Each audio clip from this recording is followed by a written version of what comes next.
नमस्कार। आज के वीडियो में हम अपनी चर्चा को थोड़ा सा आगे बढ़ाते हुए जानेंगे ब्रह्मा जी ने जब सृष्टि की रचना करनी चाहिए तो उन्होंने कैसे क्या चीज़ें की और कैसे क्लासिफिकेशंस किए। तो इसी को जानने से पहले मेरी रिक्वेस्ट है कि आप सब सब्सक्राइब कर लें प्लीज़ मेरे चैनल को, ताकि मेरे आने वाले वीडियोस और कंटिन्यूटी में जो सीक्वेंस में वीडियोस डाल रही हूँ वो उसी कंटिन्यूटी में आप लोग देख सकें।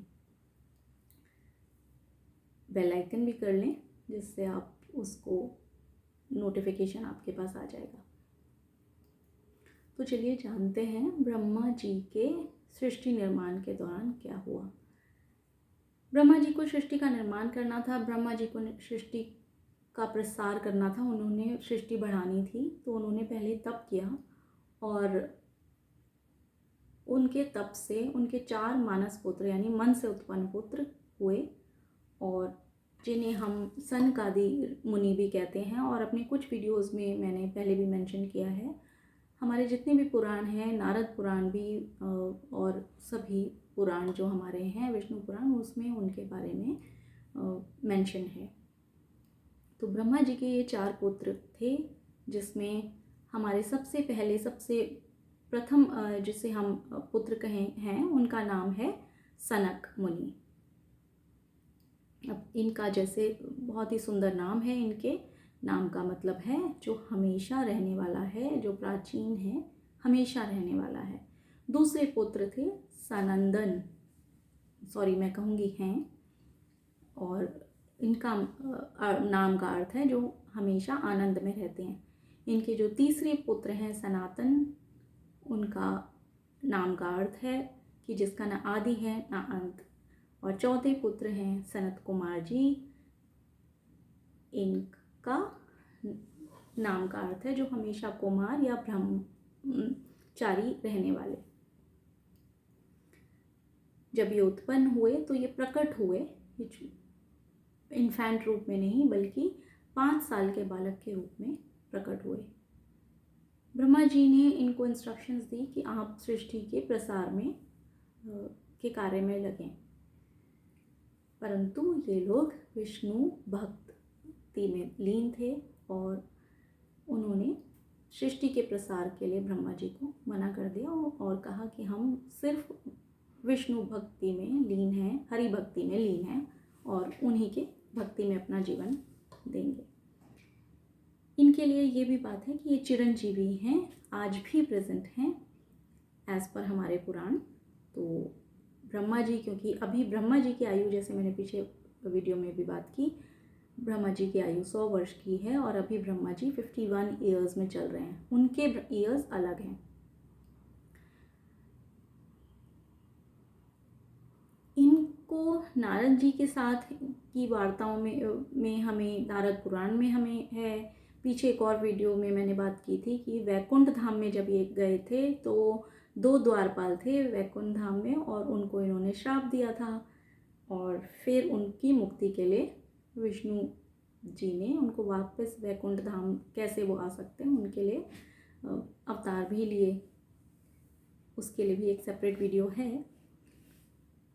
तो आज हम सिर्फ अपने ब्रह्मा जी के 4 पुत्रों के बारे में बात कर रहे हैं, और सनक, सनंदन, सनातन, सनत कुमार, इनको सनकादि यानी सनक आदि ऋषि या सनक आदि मुनि भी कहते हैं। बाल्य रूप में हैं, चिरंजीवी हैं, ये दिगंबर स्वरूप में रहते हैं। और जब इन्होंने मना कर दिया तो ब्रह्मा जी रुष्ट हुए और रौद्र, उनकी कहते हैं भौहें टेढ़ी हुई और फिर रुद्र प्रकट हुए, जिन्होंने सृष्टि के प्रसार में उनको का अपना महत्व, ब्रह्मा जी ने उनको डायरेक्शंस दी। अब ब्रह्मा जी ने जब सृष्टि का रचना करनी शुरू करी तो उन्होंने नव, जिसे कहते हैं नव सर्ग या नव विधियाँ निकाली उन्होंने, कि जिससे हम मेनली समझ सकते हैं कि 9 क्लासिफिकेशंस दिए। वो नवविधि सर्ग जो है थोड़े से उनके नाम कॉम्प्लिकेटेड हैं, तो मैं जल्दी से बता देती हूँ, फिर हम उन्हें फर्स्ट सेकंड थर्ड क्लासिफिकेशन के नाम से समझेंगे। उसमें पहला है महत सर्ग। सेकंड क्लासिफिकेशन या वर्ग है तन्मात्र सर्ग, भूत सर्ग, ऐन्द्रिक सर्ग, सात्विक सर्ग, त्रियक सर्ग, ऊर्ध्व स्तोत्र सर्ग जो सेवंथ है, और अर्वाक स्तोत्र सर्ग, फिर है अनुग्रह सर्ग। तो मनुष्य जो हैं, हम जो हैं वो सेवंथ सर्ग में आते हैं, जिसे ऊर्ध्व स्तोत्र सर्ग कहते हैं, उसे हम सेवंथ सर्ग बोल देंगे इजी के लिए, और जिसमें मनुष्य जिसे राजस सर्ग भी कहते हैं। जो पहला सर्ग है, पहली क्लासिफिकेशन है, उसमें क्या उत्पत्ति करनी थी ब्रह्मा जी ने, तो उसमें बुद्धि की उत्पत्ति की उन्होंने। दूसरा जो क्लासिफिकेशन था, दूसरा जो कैटेगरी थी, वो थी पंच तन मात्रा, जिसमें शब्द, स्पर्श, रूप, रस, गंध, इनकी उत्पत्ति, इनकी रचना करनी थी सृष्टि में। तीसरा भूत सर्ग कहते हैं, जो पंच महाभूत हैं, आकाश, वायु, अग्नि, जल और पृथ्वी, इनकी उत्पत्ति थी। और फोर्थ जो कैटेगरी है, उसमें 10 इंद्रियां और मन, इनकी उत्पत्ति थी।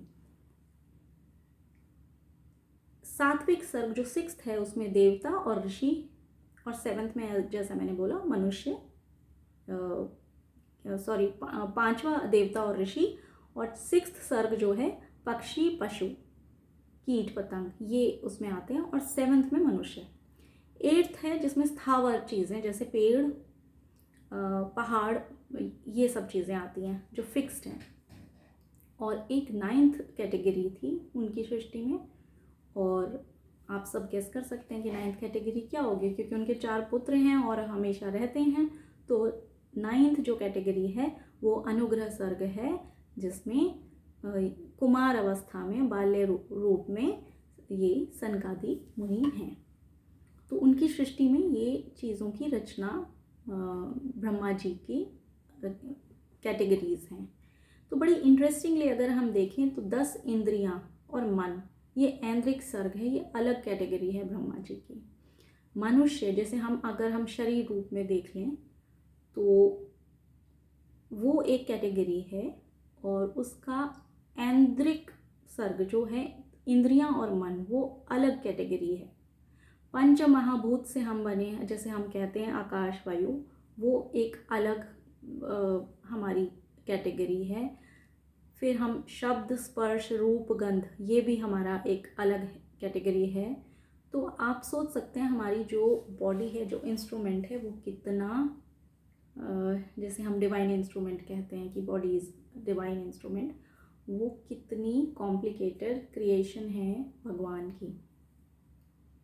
बुद्धि की उत्पत्ति सबसे पहले की तो बुद्धि है उसमें, और इस तरह से तो हम अलग अलग लेवल्स पे काम भी कर सकते हैं। जब कोई साधना कर रहा है, मेडिटेशन कर रहा है, तो वो कुछ सेपरेट एस्पेक्ट्स की अनुभूति उसे होती है।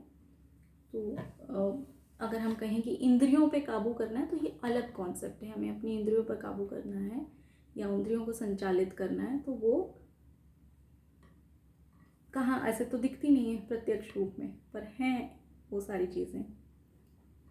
तो उस तरह से ब्रह्मा जी की सृष्टि का निर्माण है। ब्रह्मा जी की सृष्टि आगे कैसे उन्होंने की, उस पर और आगे बनाएंगे, पर इस वीडियो को शॉर्ट रखते हुए आज के लिए इतना ही।